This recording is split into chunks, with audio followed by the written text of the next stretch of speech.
Broadcast is now starting. All attendees are in listen-only mode. Welcome, everybody, to EAN's series on Chiron and Aries around the houses. Thanks for participating with us tonight. We're going to explore the transits through the 9th and 10th houses with 2 chart examples. And so I'll turn it over to Kim. All right, thanks, Leroy. I'll just let that be our introduction to everything. So welcome, everybody. First of all, our beginning slides, our housekeeping slide here at EAN. You can study with us 3 different ways. Free weekly audio podcasts, subscribe to our astral library, 1, 6, 12 months, or a monthly recurring. You can cancel at any time. And of course, we have our Evolutionary astrology course that you can receive in a digital version, materials version, or both materials and digital. Here's your dates. Chiron in Aries, 2018 through 2027. It is one of the longest transits Chiron makes through a sign. And of course, as we all have learned, it's initiating a brand new cycle.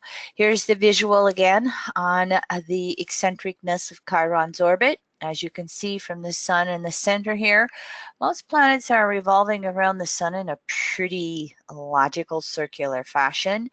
But Chiron actually dips inside Saturn's orbit. Chiron is white, Saturn is the yellow circle, and it actually goes outside of Uranus's orbit for a little bit, the circle you see in green.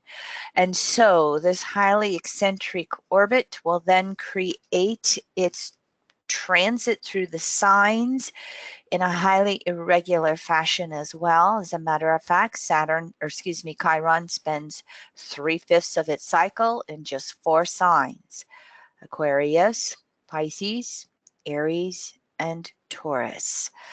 To give you an example, it only spends 1.5 years in Libra compared to 8.25 years transiting through Aries. So very eccentric, as we studied in archetypes and cycles. You can have your Chiron return anywhere between your first Chiron square, anywhere between 5 years old and 23 years old. The archetype of Chiron, Barbara Henklow is the one who came up with the term rainbow bridge, and that's because, again, its orbit lies between Saturn, the individuated consciousness, and Uranus, the individuated unconsciousness in EA terms. So Saturn bridges what's conscious and unconscious within ourselves. And from the perspective of Chiron, consciousness is, again, the struggle to stay in the body and to be able to expand or raise consciousness while we're in the body. Barbara Henklow would also relate that consciousness part to Virgo. She'd relate that unconscious to Pisces, and of course its association with shamanism and all of the ancient wisdom and healing arts. Chiron's also known as the wounded healer, needing to let go of those wounds in order to heal them, to let go of the wounded story, so to speak. And this can go all the way up to including death in order to become free of our wounds. Chiron always wants to illuminate whatever's wounded or traumatized within us, bring it into the light, and bring it into consciousness in order to heal. And of course, as we heal whatever is hurt or wounded in us, we can turn it into the gift or talent that we can share. Chiron, discovered in the late 70s. At that time period, all of a sudden, all the alternative healing arts started to gain in popularity and mainstream acceptance. Chiron has rulership of all the healing arts. Kairos is Greek for hands, so of course it rules anything that involves the use of our hands, as you can see on your screen here. Reiki, tarot, palmistry, chiropractic work, massage. This is my way, as I have always looked at manifesting anything that we will call an imbalance or a disease. Every manifestation of a physical imbalance has an emotional imbalance crystallized behind it. Every emotional balance has a mental imbalance or distorted, wounded thoughts behind that. And every mental imbalance has a spiritual imbalance or disconnect with universal source behind that. So every illness starts with a spiritual disconnect to source, which then leads to mental distortions, which condense into crystallized emotions, which then condense down into a physical manifestation that we might call a dis-ease. So the healing works the same direction. You've all heard of people who have some spontaneous, miraculous healing of something that was manifested. And so any of those miraculous self-healings start with some type of spiritual reconnection with universal source, an acceptance of that co-creation process we have with source. This then leads to the healing and shifting on a mental basis of how we look at anything, and it's almost always to a more positive outlook. This then leads down into an emotional self-acceptance, self-love, self-healing, which then condenses into the physical release of whatever the dis-ease is, as the body reestablishes health within itself. So, as I also say, no matter what level something's manifested on, you want to ask how to heal it on all 4 levels, what I call SMEP, spiritual, mental, emotional, physical, and always, again, in that direction. Now, touching on briefly, when Chiron is retrograde, it's going to have 7, 8, it'll have 7 retrogrades, I think, entirely in Chiron. 7 retrogrades entirely in Aries. The retrograde this year will go Aries, dip back into Pisces, and then when it moves into Taurus, it'll dip back into Aries. So several retrogrades through Aries. And of course, the polarity points to Libra.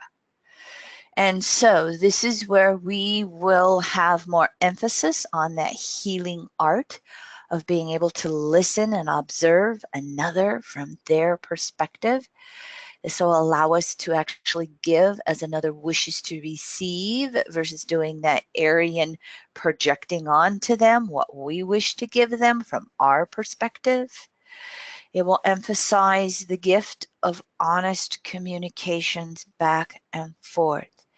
When Chiron is retrograde in Aries, each of us has to be willing to take in feedback from the universe.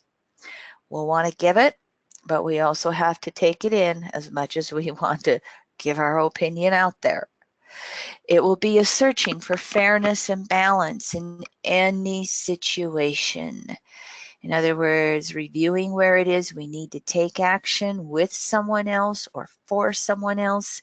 So reviewing that whole domination, being dominated, that can happen in the Libra side of relationships, and where does it have to shift to have the equality and fairness. Chiron retrograde in Aries will also point to the willingness to ask for help when it's needed in healing any of our own wounds. Chiron in Aries, yes, it is about initiating things, and it is about learning how to take charge of our own healing journey and initiate a brand new cycle of that. When Chiron is retrograde, though, sometimes we need to take that other into consideration, and sometimes we need that other to help on our journey of healing. And then, of course, when it's retrograde, it's reviewing whatever initiations we want to take in our life in general and specifically in our own healing process. I think that Chiron moving into Aries on a collective level is going to have us initiating all kinds of new programs and perspectives on healthcare in general. Perhaps in this cycle over the next 50 years, we may be able to see healthcare go into universal healthcare on a global basis. Wouldn't that be wonderful? we can intend it. We can put our energy in that direction. Now, of course, when Chiron is retrograde in Aries, all of the Aryan distortions can come out. We're going to have a lot of anger and frustration because Aries doesn't like any resistance to freedom. It's always resisting freedom. It wants to have as much freedom as it possibly can have. And so when it's retrograde, there's that container, there's Libra pointing at it. And so it becomes necessary for all of us to try and take deep breaths, channel our anger and breathe and work our way through what makes us feel angry. And of course, we can have a lot of wounded souls out there that can get even more intensely bursting out whenever Chiron is retrograde as well. When Chiron is moving through Aries, Barbara Hand-Clow said that Chiron always brings any sign, but this we're looking at Aries right now. Any sign. Chiron brings an alchemizing process to the evolutionary journey of any planetary aspect. So forecasting Chiron by transit, progression, and solar arc will have that alchemizing or healing effect to any natal planet it touches by aspect. And in the same regard, any forecasting planets by transit, progression, and solar arc that aspect our natal Chiron will also have a healing ability to Chiron and the planet that's doing the forecasting. And of course, as is true with any planetary archetype, the Chiron in Aries transiting house must always be related back to whatever the natal Chiron signature is. So once we look at our chart examples going around the wheel here, we look at natal Chiron by sign and house, we look at where those rulers are, and we look at the aspects to Chiron. All of that is going to be activated by forecasting Chiron wherever it's transiting in Aries through your chart, whatever house it's activating. It's still going to have that effect back to the natal archetype. Now, in general also, as we've been finishing up a whole Chiron cycle over the last 51 years, anything that has anything that's wounded in Pisces that we haven't been able to completely heal or address will get recycled forward into the next cycle, into Chiron's transit in Aries, and we'll start all over to work with that. Now, in general, with Pisces, it will many times resort into being either the victim or the victor. Again, this is the guilt, the conditioned guilt from our human imperfections that have been conditioned on us for last 2,000 years of the Piscean age, at least, if not going back the last 6, 7, 8,000 years. And so when we have that guilt from our human imperfections, if it's linked to atonement, creates that victim consciousness, and we carry forward all of that unworthiness, and we collapse in upon ourselves. We don't have that Aryan initiation or courage to be that spiritual warrior. We get trapped into thinking that, we deserve all of these wounds and distortions. If we are looking at the guilt linked to anger, it will be the victor side of the consciousness. And then Chiron goes into Aries and we project all that anger forward even more. We lash out at others. We can seek revenge. We are going to hurt them before they hurt us. And all we've got to do is just kind of reflect back to that last Chiron cycle. And I refer you back to the first part of this series when we looked at Chiron and Aries through the cycles. And from 1968 to 1977, look at all the social unrest that came about with Chiron in Aries. Again, not all of it was bad. Some of it was that Aryan energy acting out for social justice, acting out for, the environment. We look at, going back to the late 60s and think that it's all because it was that Uranus-Pluto conjunction in Virgo. Oh, that was part of it. But Chiron was opposite in Pisces, as we've seen with some of our charts. And then as Chiron moved forward into Aries, there was no sitting still. There was a lot of the collective that says, I'm not going to be the victim. I am going to figure out how to fight for whatever is necessary from the perspective of all kinds of collective issues. I think we'll see a lot of that come this Chiron cycle as well. Anybody in the United States frustrated with the current state of affairs on a national level? Some of you on a statewide level. Ooh, stay tuned as Chiron moves into Aries. There will be a lot of us finding our courage in various ways to stand up for what is needed again. So as you go through any of your Chiron and Aries house transit, what is wounded that needs to be made conscious? What is coming into consciousness in regards to that house and the Aries on it? And you're just becoming more and more aware of how you want to initiate healings in that area. You can ask what needs to be released. What do we give back to Source? Because Source will have that ability to help us heal it better than we can do it ourselves. How do we listen for feedback from the universe, especially when Chiron's retrograde? How do we listen to the inner feedback, and how do we listen to the outer feedback that is coming at us from other people in the universe? How do we ask for help whenever it is necessary? How do we apply that self-healing process that I said earlier that I have created the acronym SMEP? How do I heal spiritually? How do I heal mentally? How do I heal emotionally? How do I heal physically? How do I initiate a new process going forward with my life? How do I take the wounds of that house and turn it into the gifts and talents of me being the healer in the universe? All right, so when we look at Chiron in Aries transiting through the 9th house, we're going to be looking at the active polarity, mutable modality, and the element of fire.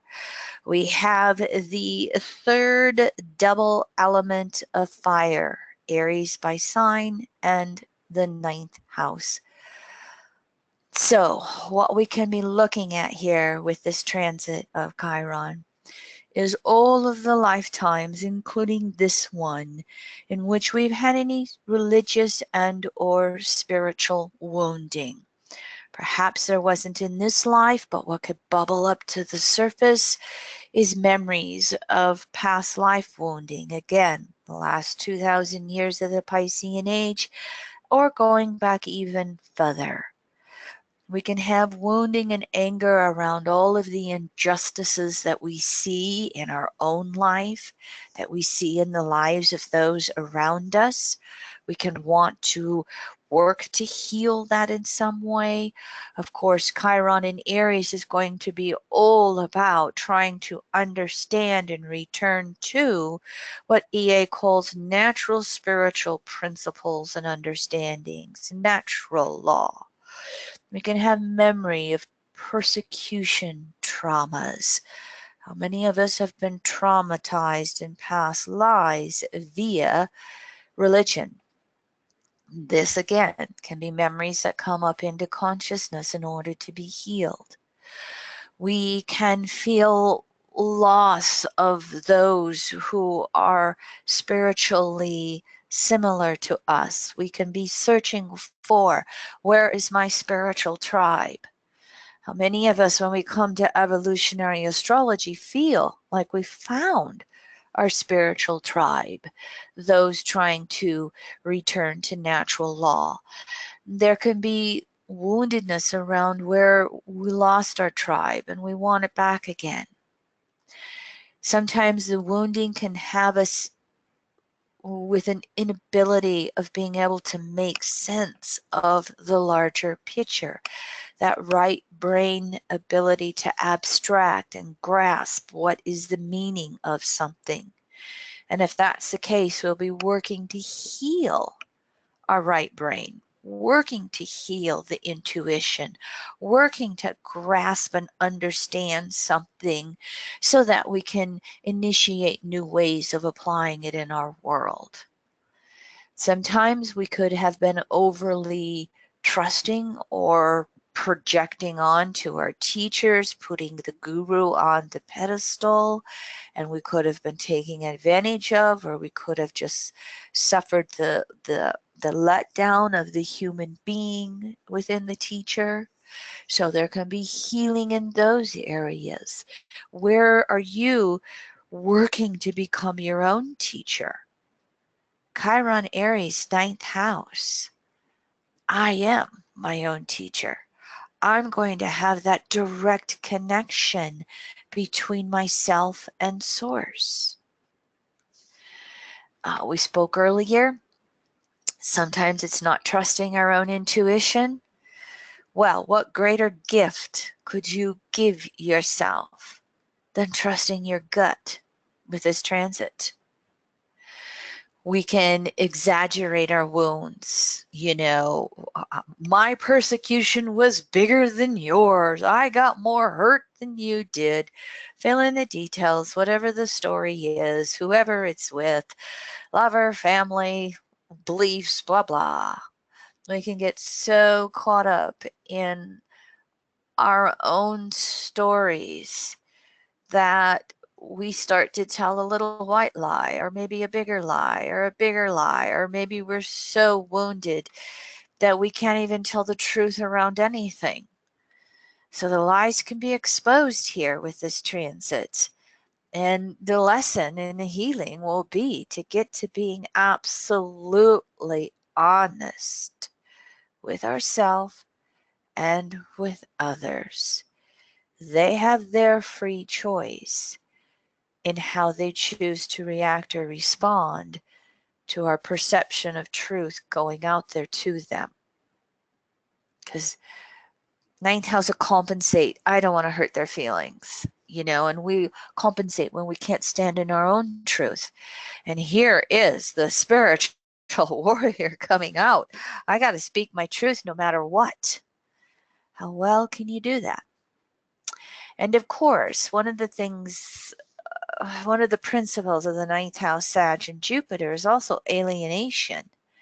And so if we're so busy compensating on our truths and trying to get along with everybody else, sometimes the universe alienates us and forces us to be alone, to understand what is our own individual truth, to alienate us on that process to universal truth. And sometimes this transit, there's restlessness and wandering. I don't want to give up my freedom at any cost, or the wound is so painful, I don't want to look at it. I'm just going to go. I'm just going to wander. I'm going to move on to the next relationship. I'm going to go on to the next job. I'm going to go to the next country or, you know, state or city. I'm just going to move because I don't want to look at it. And so everything that we do with this house transit is going to come down to healing our wounds with our beliefs. And as we do that, then we heal ourselves. We heal the teacher. We heal the shaman. We heal the healer. And then what do? We become the teacher. We become the shaman. I just think that this house transit is all of the initiation and courage to heal the distortions around our beliefs and then turn it into helping others do the same. Okay, so here is our volunteer and my day. I did not get my little email reminders, so I'm just going to check in and hope that my original reminders were good and our volunteer was able to show up. Leroy, can you tell from the board? I don't see volunteer number 1 here. I'm sorry. All right, volunteer, if you are here, and Leroy is just not recognizing you, send him, type into the Q&A board. I'll also shoot her an Okay, email real quick, just in case, she might have. sure, go ahead. And I'm going to start going while Leroy is checking in with the volunteer, and they know how to interrupt me when they need to. And so this is a female who I think has migrated from Sweden to the United States quite a while ago. But she was raised in a very small Swedish town, very close to nature, mountains and forest. She was raised in kind, loving family. She had 2 sets of grandparents. Everybody was around, big extended family on father's side, very in our world, leave it to beaver upbringing. Everybody, was kind, gentle, caring. She has 2 younger siblings. She, of course, was raised middle class, as most of the Scandinavian countries are because of their progressive policies. She has been married and for 30 years. Again, I think she's lived in the U.S. for quite a while. She has 2 grown sons. She's self-employed, just starting a new business. She didn't say exactly what. She's had several mystical experiences. She spent her life in spiritual studies. She's doing a lot of spiritual traveling this year. And I thought, oh, that's interesting. We're not going to have Chiron all the way into her 9th house yet.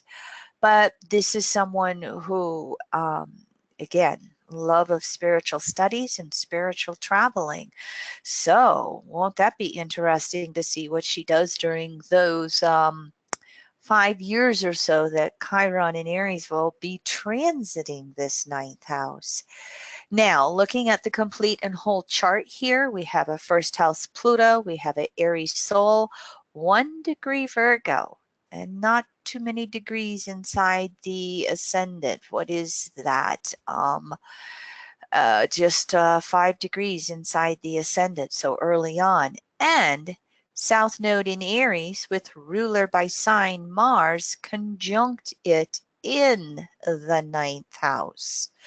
And so here is someone who right off the bat we can tell is a wanderer and has a love of freedom.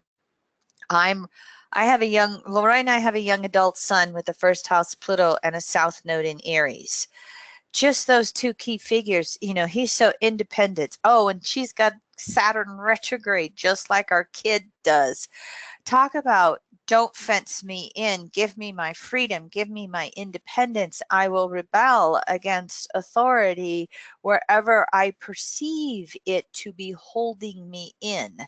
So we already got some of that kind of energy coming in.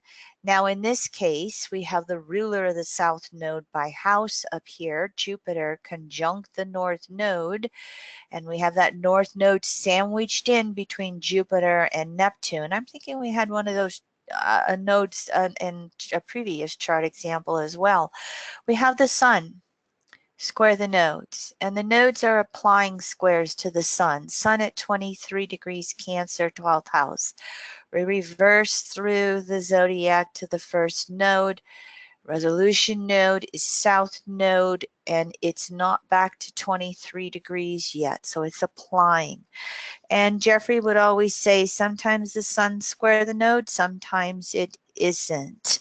You still would apply the Sun bouncing back and forth with its energy between the 2 nodes. You would still apply a resolution node. So we have a new moon right here. balsamic new moon. She was born, I'm going to say maybe about half a day before a new moon, and sensitive Cancer. So that kind of shifts that energy here with all this freedom loving, don't fence me in. So natal Chiron over here in Aquarius, 6th house. Chiron is retrograde. Chiron has an opposition from Mercury, applying opposition from Mercury to Chiron. What I want to point out though is Chiron is in Aquarius and the 6th house. The ruler of Aquarius is Uranus and the ruler of the 6th house is Mercury. So the two planets that rule Chiron are opposite over here in Leo 12th. Uranus isn't in opposition by degrees. It kind of gets pulled in by sign because it's conjunct Mercury. Mercury's new phase to Uranus, okay? So there's a lot of liberation and breaking free that this soul wants to do on a creative basis, on a spiritual basis. So as we start to look at this Chiron energy, remember, Chiron spends 2/3 of its time in Aquarius, Pisces, Aries, Taurus. So Chiron in Aquarius is a whole mini generation of souls. And so Chiron's in the sign of trauma. And so this will tell us that this mini generation who have Chiron in Aquarius natally, they're traumatized in their ability to individualize.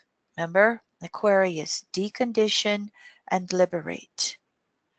And so we know that there's something here then with this soul where either they have felt trapped in past lives, 6/12, by the religion they were born into, by conditioning factors in their life. We start to put this picture in that even though we have an Aries soul and a lot of spiritual searching that this soul has worked through or has been in process of wanting to create, Jupiter conjunct this north node, there's some wounding around it. There's wounding around being able to be free, to be who I am, to be my own sense of self. Now, they had a Chiron return recently. As you can see, they've had the first Chiron return. So it's possible without feedback that there's been some, major efforts at being able to heal in these areas. Now, Chiron natally in the 6th house, here's all the sadomasochistic wounding from religious distortions. Here can be wounding around self-worth. There may or may not be some literally physical woundings that are going on as well. There may possibly be some dis-ease woundings that have manifested or shown up from emotional, mental, spiritual wounding in the past. And so there's healing here that has to happen in regards to the self-worth and in regards to the ability to be free and be uniquely who they are.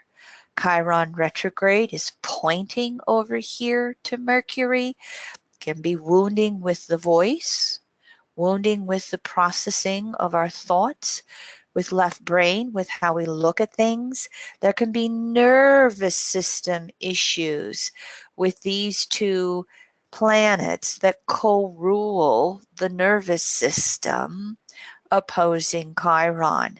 So there can perhaps be an unsettledness that can't quite calm down, that can't quite, trust in the universe. First house Plutos can have a lot of defensive. South node in Aries with Mars conjunct it can have a lot of defensiveness. They can feel that anything that comes at them at the universe might be attacking them or taking away their freedom in some way. So they can get very, defensive and sometimes on edge, and it can feed into this energy here not always being able to relax and calm down. Now, if they've been doing the spiritual work here and really pondering, spiritually and philosophically about how this affects them, they can be working to heal this energy and calming it down. There would be a need to work to heal and calm the nervous system here with this Chiron signature. So just going to check in, Leroy. I'm assuming I haven't been interrupted. I don't have my volunteer, or is volunteer just there but unable to mute? Give me a little feedback, sweetie. Nope, not available. Okay. All right. Spaced it out. Okay. I got to put my little reminders out there. I guess I do. Okay. And so starting to get some of the natal picture of the soul. And again, don't have all my feedback, so I may be accurate with some of this. Some of it may be a little bit off.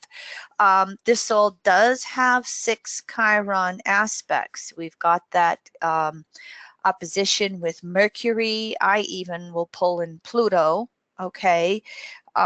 In regards to that, there is a nice trine to Venus, as you can see.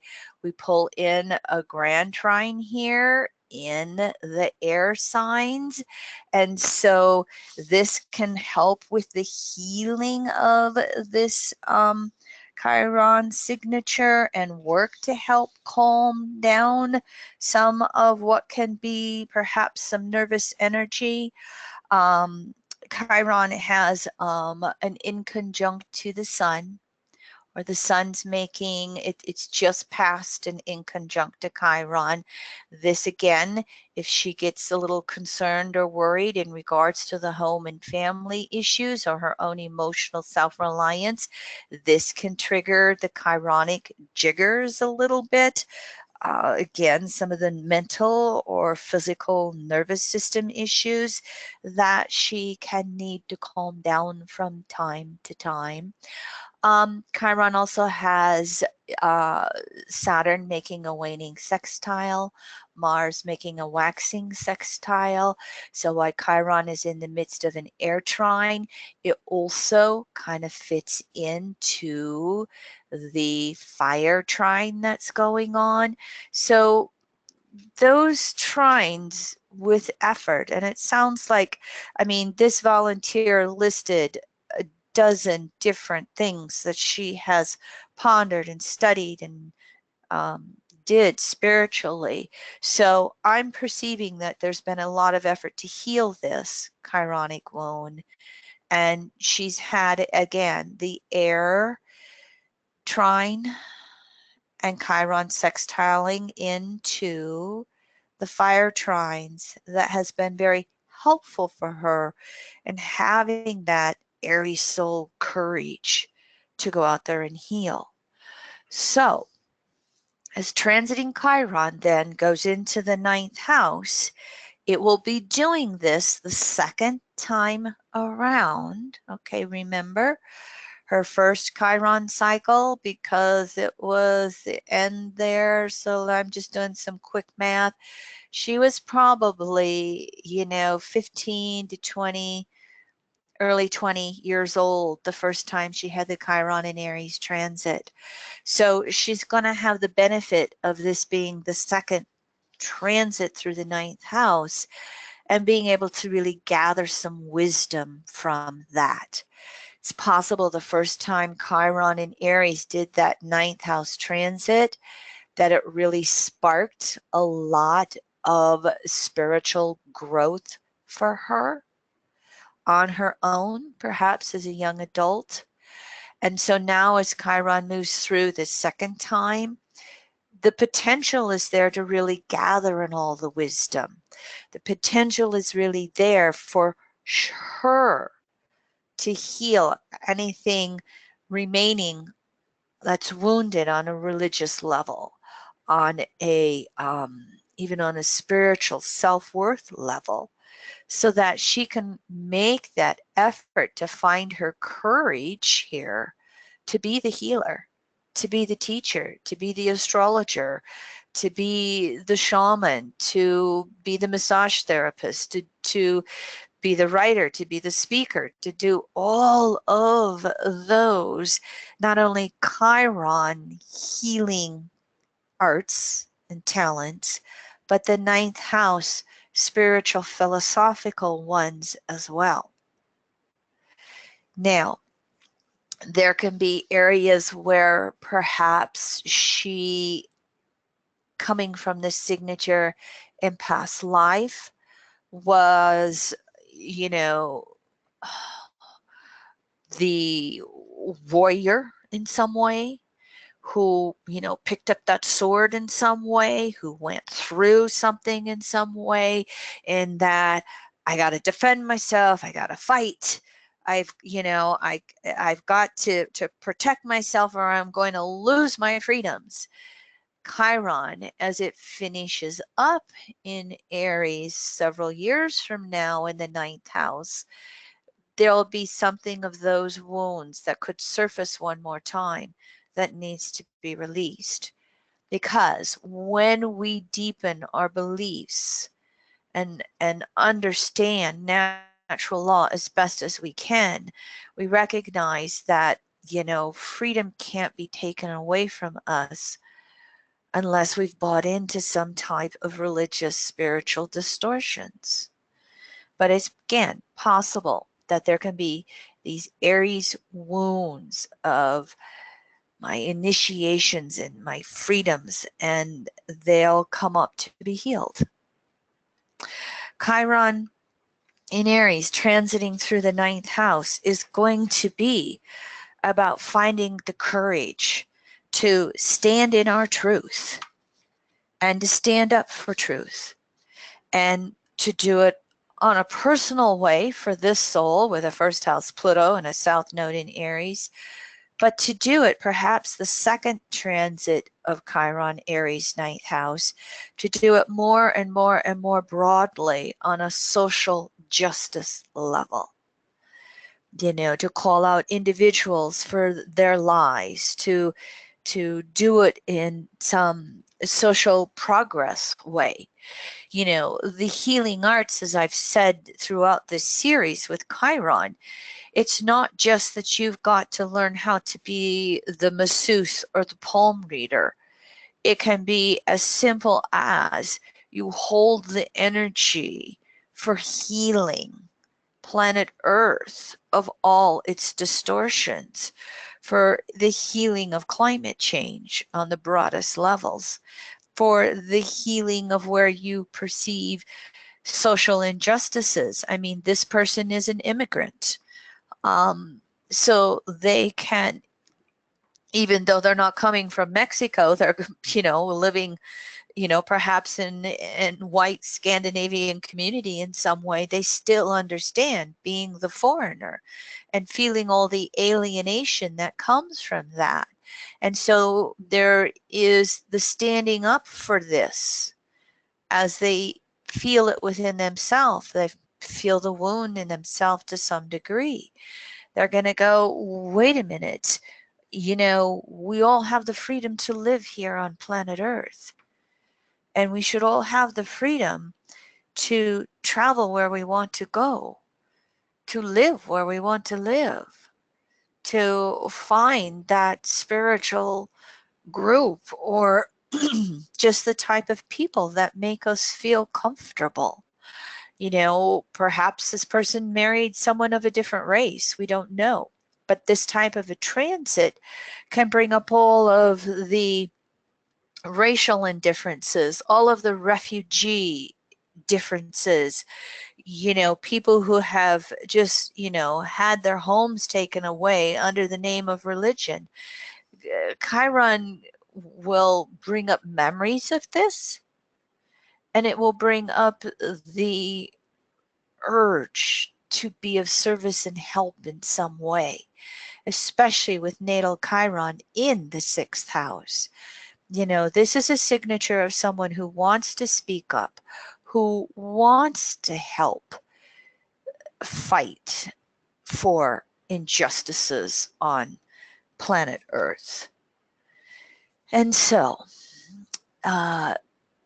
again, without feedback, questions from anybody who may be listening with anything, comments that you want to bring up, or questions about the specific chart, questions about this Chiron transit in general from anybody out there?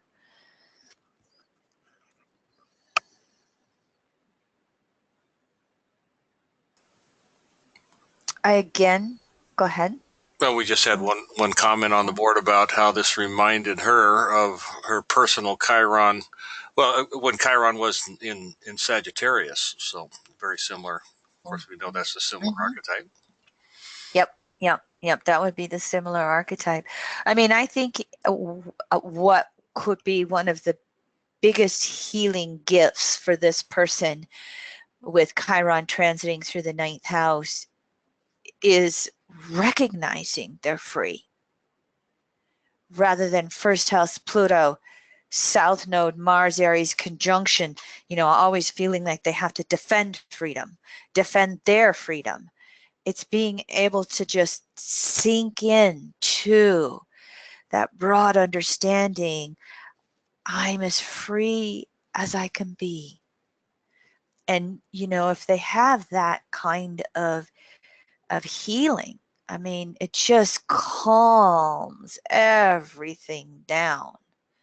And it just makes everything feel so much lighter and easier and more peaceful. And then whatever personal healing work this Chiron signature needs to do, especially if it's anything manifested out to the physical level, because natal Chiron is in an earth house, that just kind of, again, remember that SMEP, it just allows that melting of the emotions. It allows the mind to calm down, and it just allows the soul to feel connected to source. So Chiron and Aries transiting through the 9th house, specific to this soul, but general to anybody who has this type or this house transit. I mean, just think of the healing gift of being able to find inner peace. That's a lot of what this signature, this house transit signature, is really about addressing. You know, the cliche, we're so free, we can create imprisonment. That's kind of, you know, one of the spiritual recognitions. And so, transiting this 9th house, finding that inner peace, and being able to just feel free. And when you vibrate that, then that's what comes to you in your world. All right, so I think I'm just going to move us on without our volunteer. I think we've touched upon a lot of the archetypes in general with our slide that came before. And hopefully this example for you in person with this chart. Let's move on. Chiron in Aries transiting through the 10th house.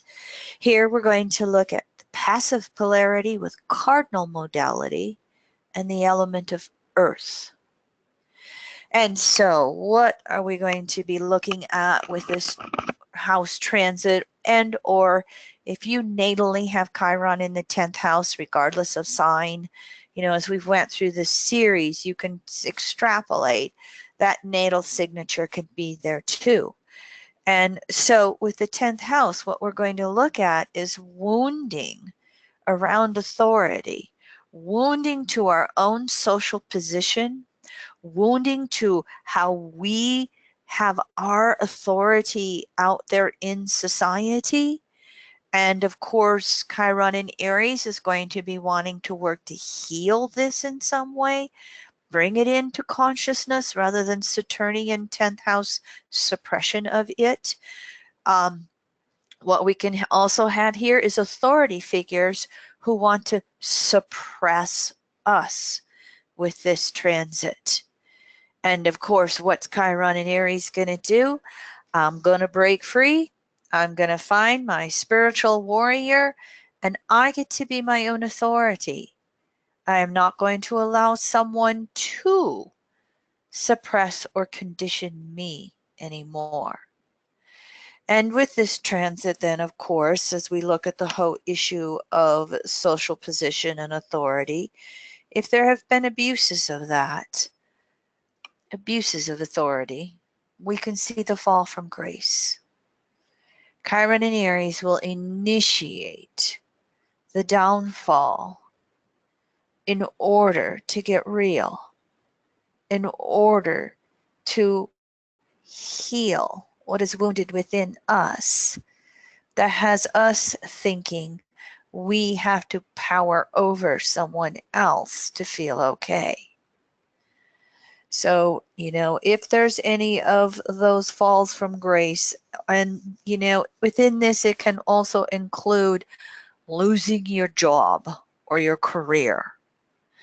Either you abuse something, or it can be that you lose the position, you lose the job, because you're needing to take charge of your life in some way. You're needing to initiate Aries, 10th house, some way of moving forward yourself. One of the distortions of Capricorn 10th house is failed initiations. Those rites of passage into adulthood, sometimes we fail. It's the simplest example, is being a young male a past life in tribal culture, and you didn't kill the animal. You didn't become the hunter. You didn't become the warrior. That does a lot of wounding to self-esteem. And you can carry that unconsciously. And so any feelings, any thought patterns that I don't have what it takes can be that courage that is needed here to try again, to step up to the plate again and become your own authority, regardless of what your chronological age is.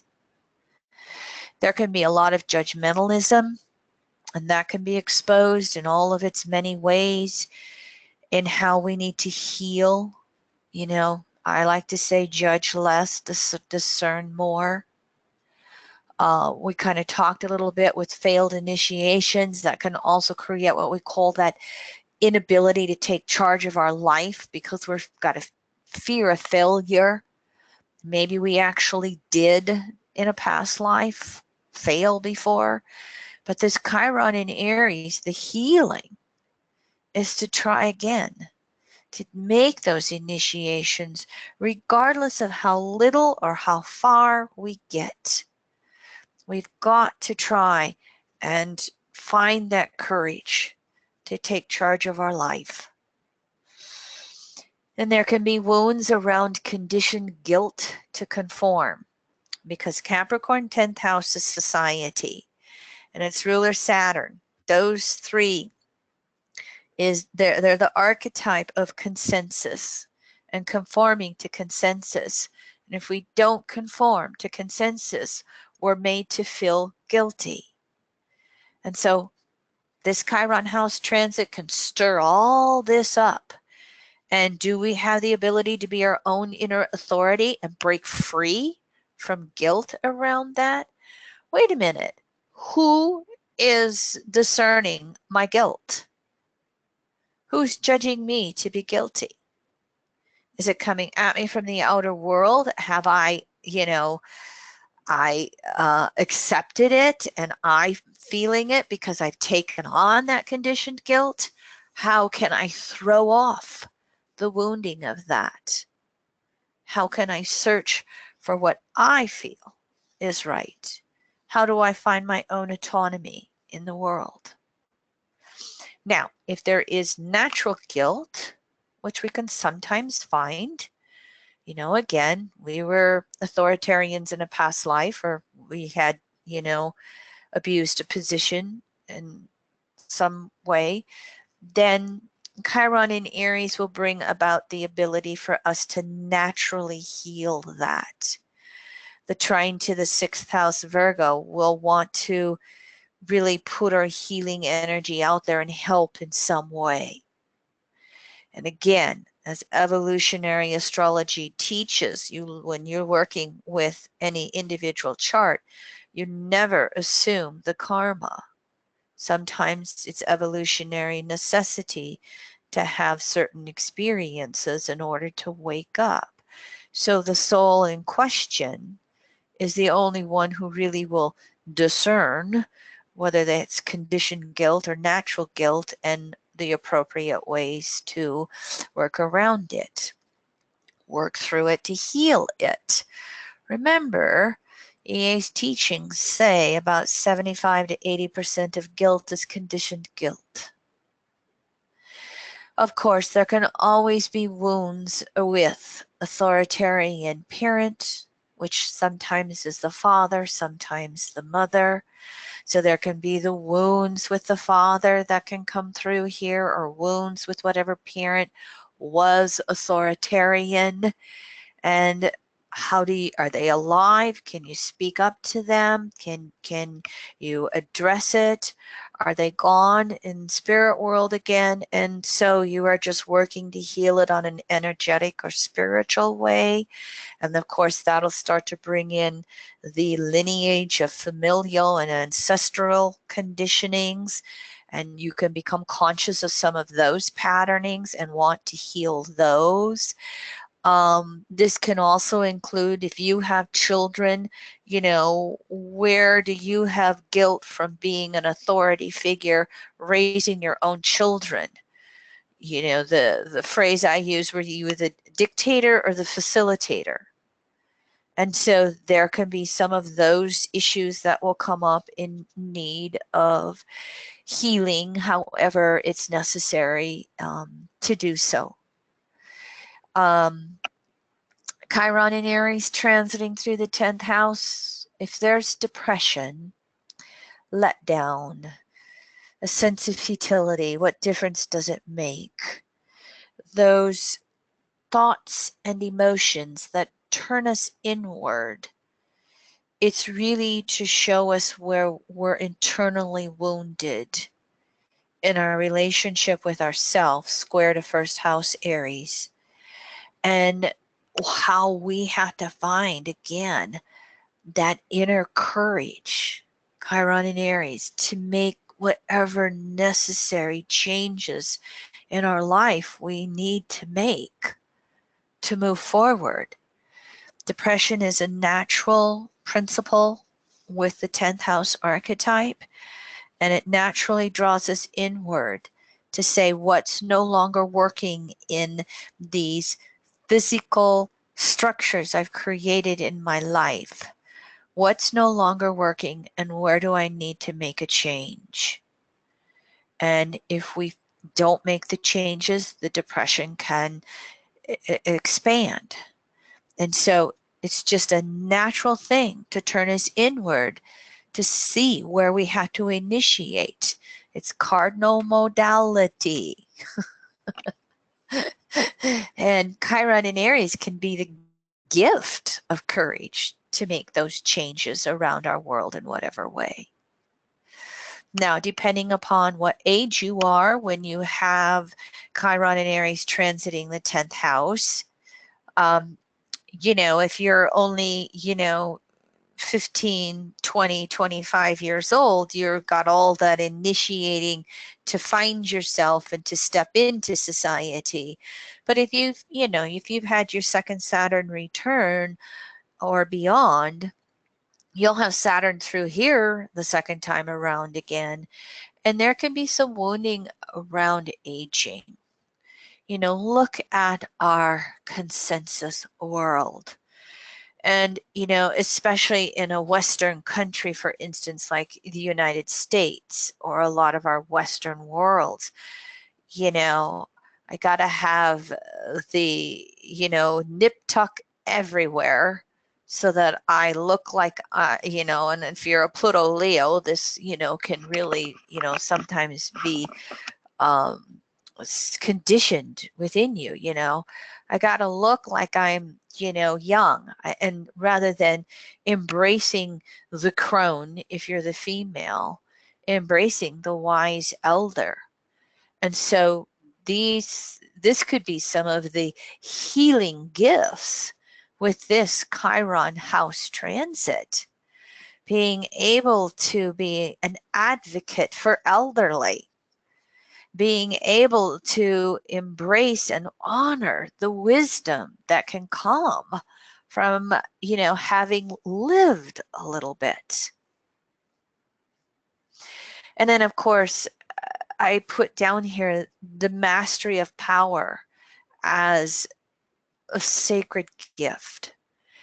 Because, you know, 10th house, it's a Saturn house. We want to have the authority. We want to have the power. We want to have it out there in the world. Well, mastery of power is really mastery of self-power. Really being able to take charge of our own life in any way, in each and every way, and feeling that inner power, that inner security that then lets the world ebb and flow. How much more beautiful can that be? That also can give you some of that inner peace when you're not trying to control your outer world. You're really finding your inner power and then standing in that, however the circumstances of life are interacting with you. All right, hopefully that gives you some key things that's working with this Chironic transit. So we have another volunteer, and I'm going to switch my charts around and just kind of check in with Leroy and see if our second volunteer was able to make it. Yeah, she's available. She's going to call in because her headphones didn't really have a microphone input, and I've got to give her the number. So if we can just Okay. save. I'll start in on the chart. I'll Yeah. start in on the chart, and you guys just interrupt me, okay? Will do. Okay. And so here is a female who is past the second Saturn return. So then, of course, past the first Chiron return. And so was raised with 2 alcoholic parents. She was raised middle class. She was raised in Christianity. She has 1 son and 2 grandchildren. She was married for 13 years, and she has been single, probably by choice, maybe, we'll find out, for the last 2 decades. And she's a nurse. She is still active in the nursing profession. And so here we have second house Pluto Leo, so we have a Taurus soul. We have someone who has South Node Libra, just almost the nodes are inversed from our last volunteer. Ruler by sign, Venus is conjunct the South Node. We also see the South Node having a conjunction with a very tight Mercury Neptune conjunction at 14 degrees Libra, just 4 minutes beyond.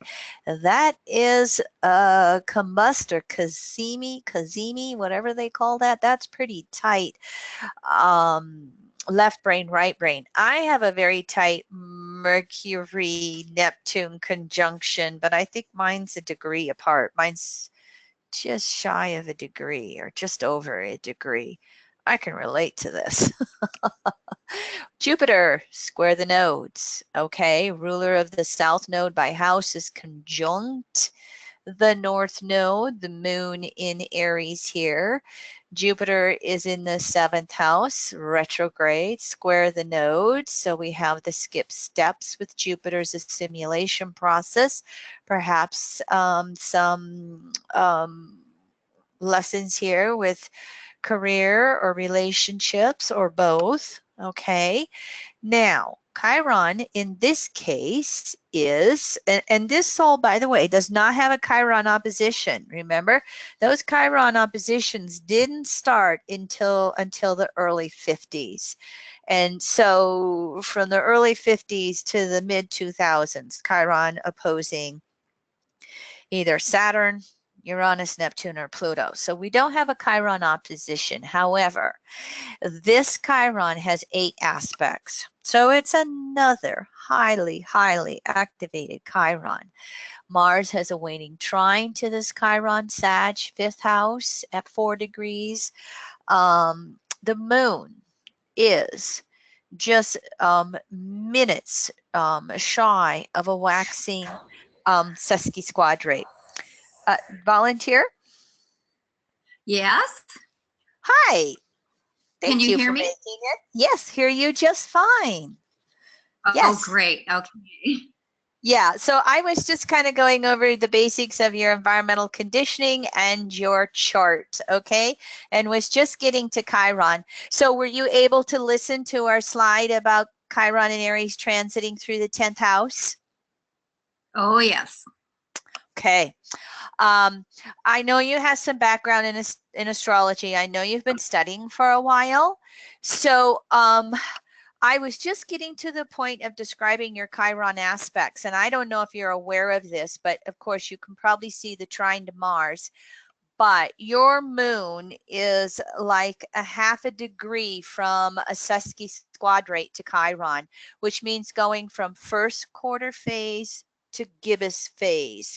So this is probably the tightest aspect that your Chiron signature makes.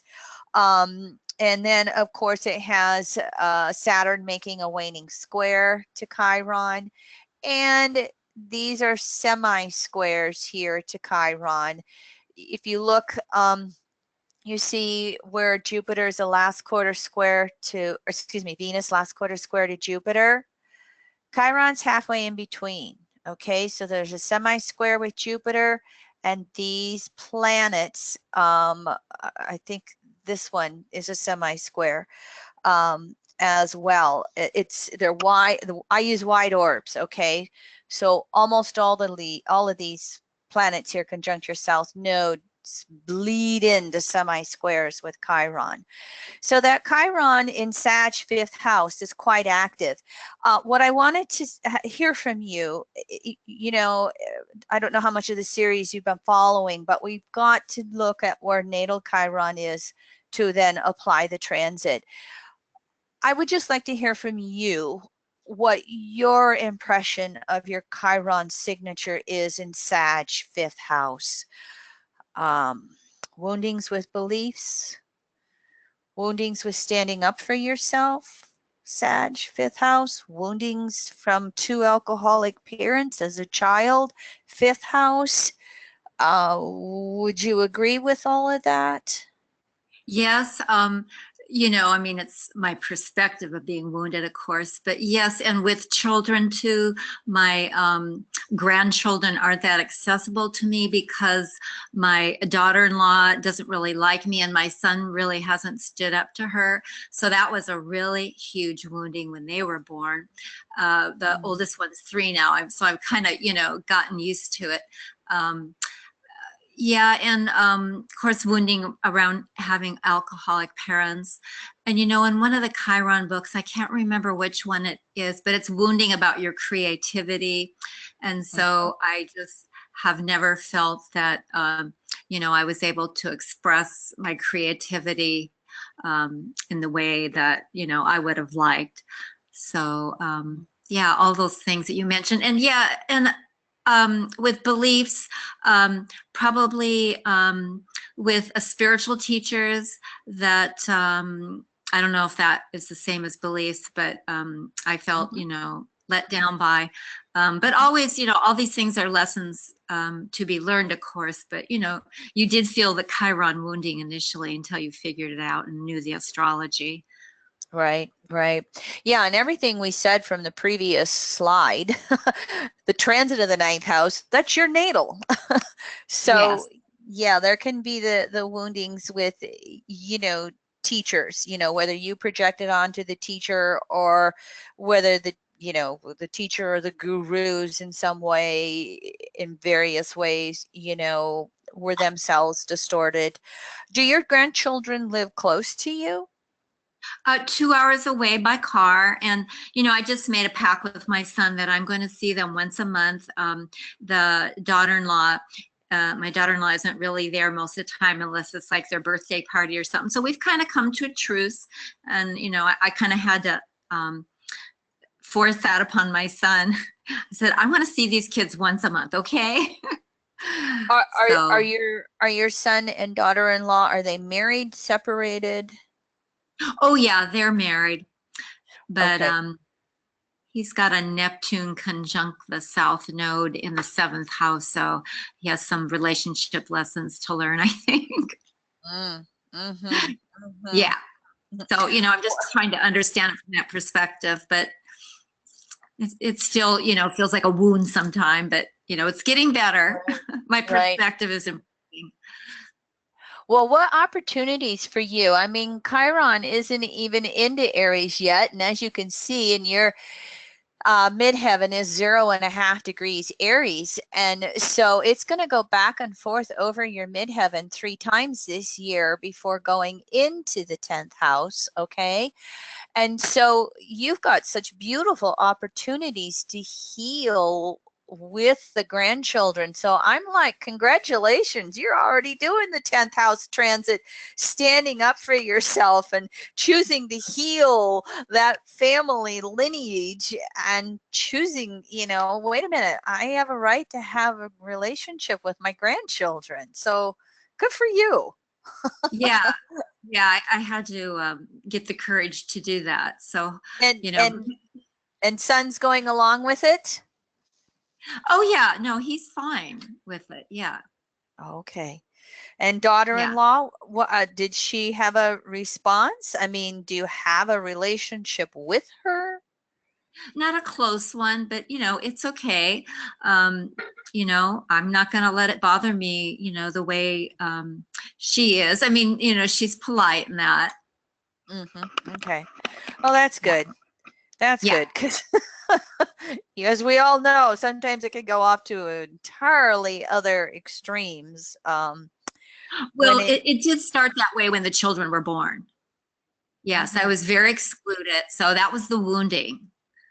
Yeah. Mm, mm, mm. But, you know, Well, I had to get away from, you know, what I want, what I expect. It's like, you know, it mhm, doesn't have to be that way. I can't force them to include me as much as I want. mhm. Right, right, right. Well, you know, you're going to have opportunities as Chiron moves through this 10th house now. And, you know, especially when it gets halfway through, goes over your moon and opposes those Libra planets. And then, you know, it's going to, this Chiron and Aries transit will be quite active in your chart just by the fact that you not only have Jupiter square the nodes in Yeah. 7th, 10th, 4th, you know, you have you've got 5 planets in wide T square in addition to the square of the nodes. So Chiron's going to bring up a lot of stuff around relationships, I would say.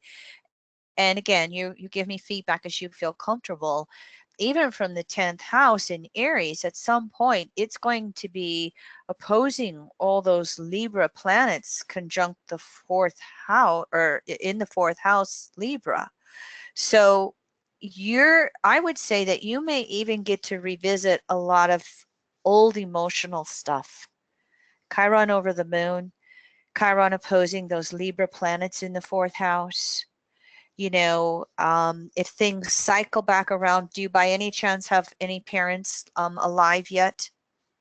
No, they're both gone.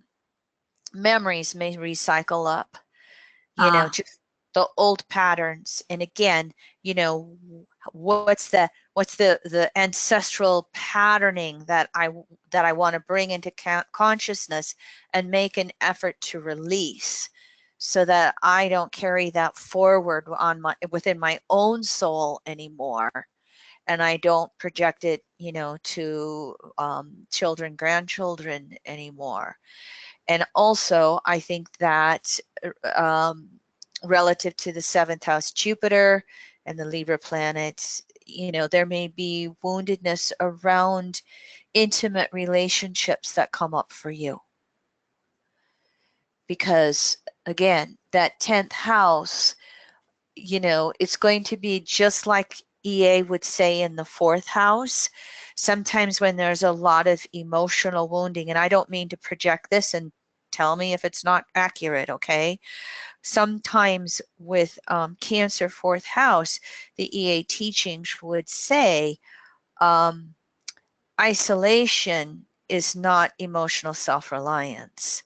In other words, if we go to the woundedness that I don't need anybody, that's not the emotional healing.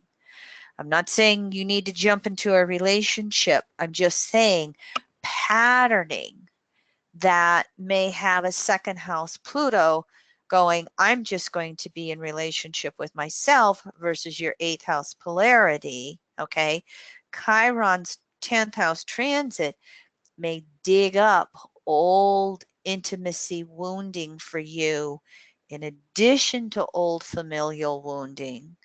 And both of those, relative to your moon and 4th house planets, can, you know, all that's going to then, what's underneath all that is going to be emotional wounding. And so Chiron could dig up all kinds of things. And with it being the 2nd time through the 10th house, you've got the wisdom, quote unquote, to go, oh, I still have emotional layers to heal. And healing those emotional layers allows me to, 10th house, kind of really get to the depth of feeling good with myself. Now, you talked with the natal Chiron signature in the 5th, and creativity, and, you know, not being able to do the things that you wanted to do. With Chiron transiting the 10th house, and you peel off any layers emotionally and you heal those layers, what is it you can do with your world, with your life? In addition to, you know, taking the initiative to say, I deserve relationship with grandchildren, what else in your world can you say, can you go off and do? Do you work full time? I do. Okay. Do you like working, you know, do you like nursing? You know, I've had a varied career in nursing, and right now I'm just overseeing caregivers in the home. My agency provides people for people that need help in the home. So I just oversee them. I initiate the cases and then oversee the caregivers. And I just travel around a lot in my job, you know, I mean, locally, but so it's good for me for a nursing job. Yeah. Well, you know, you're just coming off of the Uranus transit through the 10th, so it shook a lot of things up. And Yeah. and this is going to be true in general for everybody. I haven't specifically said this every time. So anybody who's listening to the series, as Chiron is balsamic Pluto, or balsamic Uranus, excuse me, Uranus came through and shook it all up. And now Chiron is coming afterwards and kind of cleaning up all the mess. And so in that situation broadly as well, as Chiron moves through your 10th house, what, you know, pops up to be changed about career. How much longer do you want to keep working that career? Do you have to keep working that career for budget reasons? Do you have an opportunity to shift? Do you have an opportunity to, you know, be able to initiate creativity in new and different ways? You know, while you have to make peace with your chronological age, creativity never stops until our last breath. So Chiron can be coming through and initiating some ideas for you. You know, from the moment it goes into Aries, it's already within orb of trining your natal Chiron. You're getting ready to have a Chiron trine. And hold on just a second, because I got my retrograde sheet here. So let me see how many times you're going to have a Chiron trine, okay? It goes retrograde this July at 2.5 Aries, so it doesn't quite touch it. It goes, you'll have the 3 trines in 2019. It will not go back and do it twice. So you only have 3 trines from transiting Chiron to natal Chiron in 2019, but they're still going to be right there on that midheaven. There's a lot of creativity that could open up for you. Be co-creative with it. Be active with it. You know, maybe job is just pretty settled and you're going to just write it out however long you do, but there's other things you can be creative with. And not only that, and by all means, I don't mean to be putting anything chronological in here by age, but I'm always telling people, when you get past that second Saturn return, the third cycle is known as a reward cycle if you've been doing the work through the first and second cycles. But as you move through that third Saturn cycle, it's what Saturn forces us to face the limitations of form that Neptune doesn't have to. And so when you go through that third Saturn cycle, what are you setting up for the next life? And every so often I'm drawing clients. This is my last lifetime, so just tell me what I got to do. And of course, my joke is, well, if you make that statement, you just set up 10 more lifetimes, okay? However, for all of us, it can be, what's left unfinished in my life? Can I ponder that? Can I do something about creating that 10th house? Or what do I want to envision for my next lifetime around?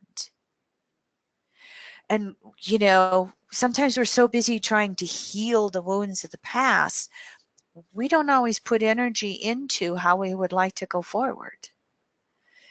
So 10th house is going forward, and it's taking charge of our life and what we want to do with it. It can also be going forward with what we want to set up the next time around. So there's an idea to ponder. Yeah, that's great. I was hoping I have a grand trine with, if I can count my midheaven. And Mars. And Chiron. So maybe that will help me fuel that. Oh gosh, yes. You can use that grand trine to light a fire under that Taurus soul. There you go. Questions, you know, anything that you're pondering with the 10th house transit? No, it'll just be interesting to see what happens, you know, when it goes over my midheaven with career and that. Mm-hmm. So, yeah. You know, see if it stands the test of time or the transit of Chiron. Well, you know, just from the 10th house transit, okay, it's going to stir up things with the opposition family. It's going to stir up things within the square to yourself, first house, and the square to relationships, seventh house. But you have planets in all four of those houses. And Mars won't, it'll get this trine right away. But again, that 10th house transit is going to stir up that T-square.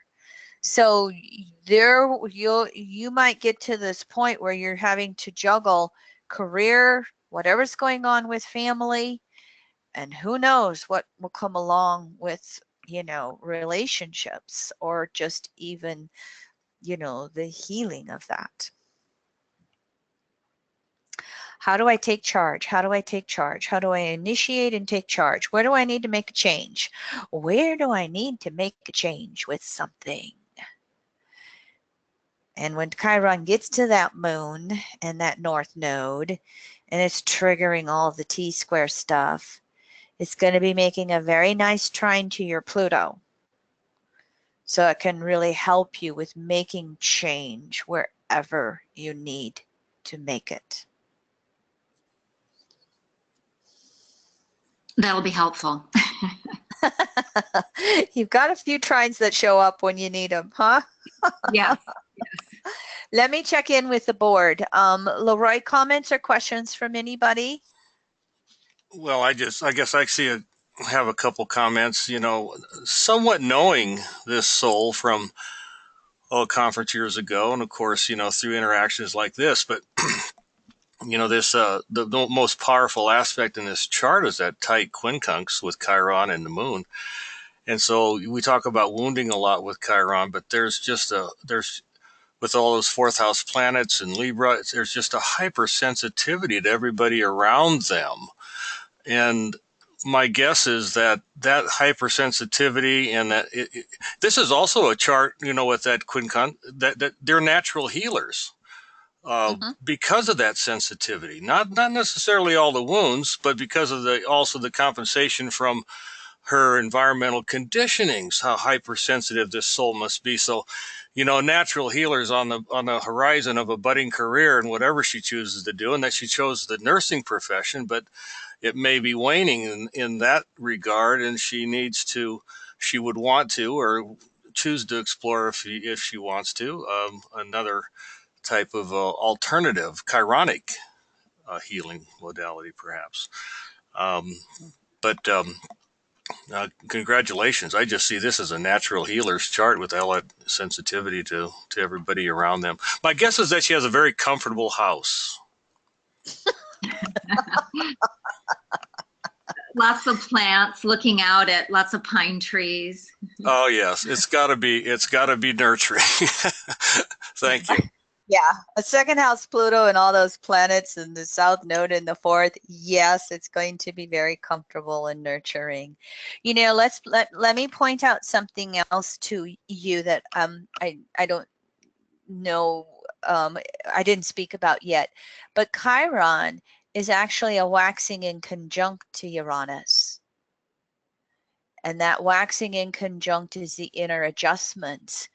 And so I think that this is another wound to the creativity, where it was the courage, the Uranus in Cancer mini generation, trauma from the parental environment, and two alcoholic parents. Were they rageful alcoholics, or were they shut down alcoholics? My father was the rager. Yeah. I mean, it can create a lot of shutdown in you, just that emotional shutdown. And so that creativity of Chiron, there wasn't healthy role models showing you how to bring that out. And so there's been, I would say there could have been just a little bit of self-doubt waxing in conjunct of doing what you wanted to do. Was your ex-husband controlling of you? Not initially, and he ended up being an alcoholic too. And our composite was first house Pluto. So in the end, there were power struggles when the divorce started.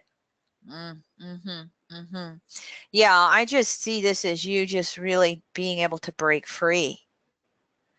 And so this Chiron transit through the 10th house for you, boy, it can just open up so much creativity to that natal Chiron. Do not discount yourself, okay, sweetie? Okay. I'll be the spiritual Hey. warrior.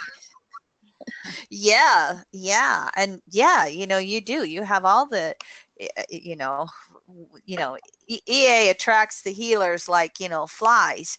But to really take charge of that and do something with it, and I don't give a damn what your chronological age is.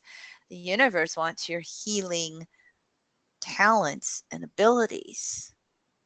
And it can be as simple, again, it can just be as simple as being the teacher to your grandchildren. Well, see, that's what I wanted to do. That's what I envisioned doing. And then when they were born, that I saw that wasn't going to happen. So, but I'm just going slowly now at a pace that they accept. So who knows? Maybe they'll be more open to more involvement in the future. It may be that the children become a conduit for this healer to come out, because it'll bring up, there has to be a revisiting of some of the family dynamics, the family pain. And then, as we've learned with Chiron, it's a rainbow bridge. Remember, you've got the Chiron moving into that 11th house in a couple of years, 3 years. So there's the freedom. No. You mean Uranus? Oh, I'm sorry. Uranus moving into the 11th. And then Chiron following it. Yes. Yeah. But all the family dynamics of the 10th house, lead into the freedom in the 11th. Ah, awesome. Yep. Kids, and the other thing, conduit because of the 5th house Chirons. And something we haven't spoke about, you also look at Chiron's rulers, and Jupiter, ruler by sign, and Sun, ruler by house. They're in a nice trine with each other. And they're in air signs or air houses, but you got some earth signs going on here.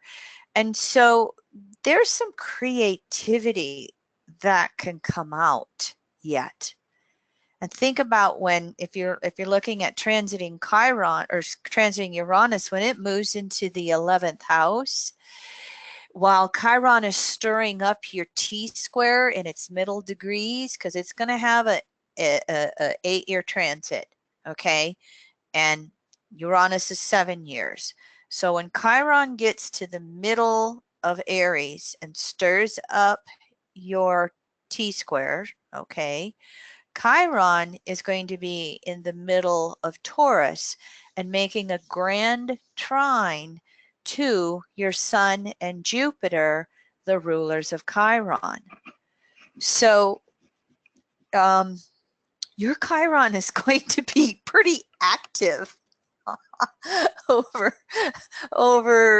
through its Aries transit, my dear. And I just see lots of things being able to open up for you. Well, it's so nice to think of Chiron in ways other than wounding. Yeah. Well, the gift. Yes, and especially if if the point in your life arrives where you can either retire or reduce the time in nursing, that opens up a lot of energy for you to be creative. And whether it's, with your family and grandchildren as they get older and express wanting to be with you, and, just the whole, now that I'm no longer working, I can go to these classes, I can do my traveling, I can dabble in this and that as the healer. So you got a lot to look forward to. How about that relationship thing? Any interest in dating? Well, it's kind of been kindled recently. And Pluto's getting ready to go over my descendant there. So I keep thinking that that'll probably be an interesting time. Oh, better late than never. Like I said, soul doesn't give a damn what your chronological age is. The lesson comes when the lesson comes. Yeah. Oh, so there's some Chiron in Aries courage to heal and enjoy yourself emotionally. Or just transiting Pluto over that Jupiter, just have to pick and choose. There we go. There we go. Yeah, yep. Yeah, all Chiron's healing energy can, I mean, if you look at it, Pluto's already been making the squares to the moon. It's going to go over to Jupiter, and then it's going to go the waxing squares to Venus. Whew, yeah, I can see where there's probably some opportunities for relationships, honey. Yeah, no, I felt that energy changing so recently. So that's interesting. Well, and you've also had Pluto squaring your nodes. Actually, was it last year? Nope, you actually had Chiron square the nodes 2016. They're still close enough within the orb of that. And of course, any forecasting planet square the natal nodes, you want to be healing that forecasting planet. So Pluto in Capricorn, you're wanting to be taking charge of your life in every way possible. And Chiron's going to come along and double that and give you, courage of, I mean, look what you did. You spoke up to the children and said, I'm going to see my grandchildren. That's Chiron square the nodes dealing with the relationship energies. Or excuse me, Pluto square the nodes. I'm sorry. Thank you. Yep. Yeah. All right. Anybody else? Questions or comments from anybody in regards to Chiron in Aries transiting 10th house? Thank you so much. Oh, thank you for volunteering your chart, and it's lovely to speak to you again. Yeah. All right. All the best. Any comments, questions, Leroy, or I will move on? Nope, we're clear. Okay. All right. Okay, so here's my little slide on the female version of the Centaur with Chiron in Aries. And my invocation, Spirit of God, Goddess, come through me. Mind of God, Goddess, speak through me. Heart of God, Goddess, love through me. Body of God, Goddess, I am. I made that up years. Oh God, I've said this, I think maybe 3 decades. I don't remember, but I just made it up for myself to find my courage when I was starting to read charts or speak in front of somebody with astrology. And yet I realized I think it works pretty good for Chiron in Aries, and just being able to bring it from the spiritual, mental, emotional down into the physical with healing in whatever way you want to invoke this to work for you. Okay, we only have one more class left in this series. On Wednesday, we'll look at Chiron in Aries transiting through the 11th and 12th houses. We're going to repeat this series with Uranus. However, before that, I'll do my free Mercury retrograde in Aries webinar. Mercury is retrograde March 22nd till April 15th. And when Mercury goes direct April 15th at 5 degrees Aries, and 3 days later, April 18th, Chiron goes into Aries. So Mercury direct, Chiron in Aries, we might see that initiation or ingress come through with that Arian bang. And I always put, wanted to keep this slide in here so you can see those time periods when Chiron has its oppositions to these outer planets and how many it can make in regards to these outer planets from 1952 to 2006. Chiron opposed Saturn 27 times, Uranus 41 times. And then here's Jeffrey Green's unconsciousness reprogramming exercise. And I'm putting this in all the house transits as well. And, you know, basically this is how to reprogram the unconsciousness. And it's more or less making your own self-hypnosis tape. So that, and it's a tape that you play every night before going to sleep. And it is, again, we can say affirmations till we're blue in the face. And so affirmations are working to help us change things on a conscious level. This exercise is working to change things on the unconscious level. And so you've got this in here to show you how to do it and to give you a little bit of example. Again, when you make your self-hypnosis tape, you want everything to be first person present tense so that you are activating it in the here and now, not projecting it into the future. You're wanting to change the here and now. All right. Thank you very much, everyone. Appreciate those of you who are tuning in to the series, and I appreciate all the volunteers who have allowed us to use your charts. All the best. We'll see you Wednesday night.